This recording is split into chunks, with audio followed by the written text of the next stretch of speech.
we never know when we might have to do a little bit more party planning. So it doesn't hurt to have some practice. And that's what this exercise is doing for us, is to giving us generating problems so that we can try solving systems of equations with elimination.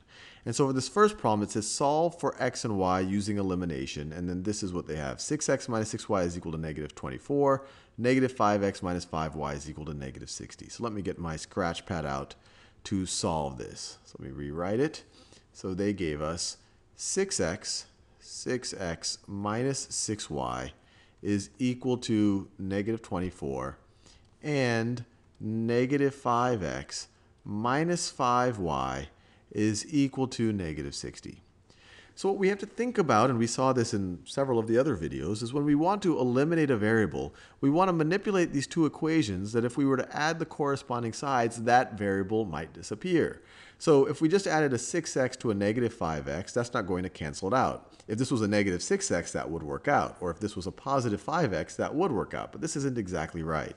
So if I want to eliminate the x, I have to manipulate these equations so that these two characters might cancel out. And one thing that pops into my brain is it looks like all of this stuff up here is divisible by 6, and all of this stuff down here is divisible by 5. And if we were to divide all the stuff up here by 6, we'd be left with an x over here. And if we were to divide all this bottom stuff by 5, we'd be left with a negative x right over here. And then they just might cancel out. So let's try that out. Let's take this first equation, and we're going to multiply both sides by 1/6. We're going to multiply by 1/6, or another way you could think about it is we're dividing both sides by 6. And as long as we do the same thing to both sides, the equation holds, the equality holds. So if you multiply everything by 1/6, 6x times 1/6 is just going to be x. 6y times 1/6 is just y, so it's negative y, is equal to negative 24 times 1/6 is negative 4. Negative 4. Or you could just view this, negative 24 divided by 6 is negative 4. So this equation, the blue one, we've simplified as x minus y is equal to negative 4. Let's do something similar with the second one. Here, we could say we're going to multiply everything times 1/5, or you could say that we're dividing everything by 5. If we do that, negative 5x divided by 5 is just negative x. Negative 5y divided by 5 is negative y. And then negative 60 divided by 5 is negative 12. And now this looks pretty interesting.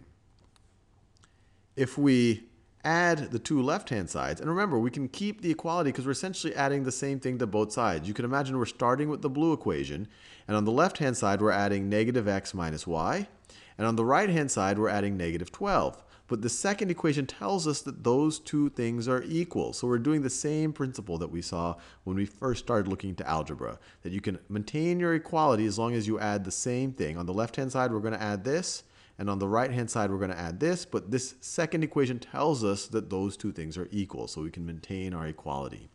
So let's do that. What do we get on the left-hand side?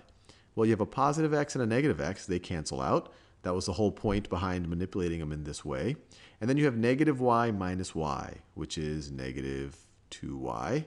And then on the right-hand side, you have negative 4 minus 12, which is negative 16. And these are going to be equal to each other. Once again, we're adding the same thing to both sides. To solve for y, we can divide both sides by negative 2. And we are left with y is equal to positive 8. But we are not done yet. We want to go and substitute back into one of the equations. And we could substitute back into this one, or this one and this one. The solutions need to satisfy all of these essentially. This blue one is another way of expressing this blue equation. This green equation is another way of expressing this green equation. So I'll go for whichever one seems to be the simplest. And this one seems to be pretty simple right over here. So let's take x minus y. We just solved that y would be positive 8 is equal to negative 4. Is equal to negative 4. And now to solve for x, we just have to add 8. Add 8 to both sides. And we are left with, on the left-hand side, negative 8 plus 8 cancels out. You're just left with an x. And negative 4 plus 8 is equal to positive 4. So you get x is equal to 4. X is equal to 4. Y is equal to 8. And you can verify that it would work with either one of these equations. 6 times 4 is 24 minus 6 times 8. So it's 24 minus 48 is indeed negative 24.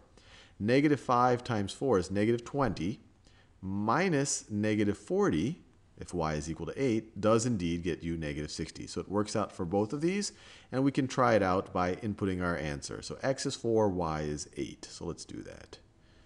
So let me type this in. X is going to be equal to 4, y is going to be equal to 8, and let's check our answer. It is correct. Very good.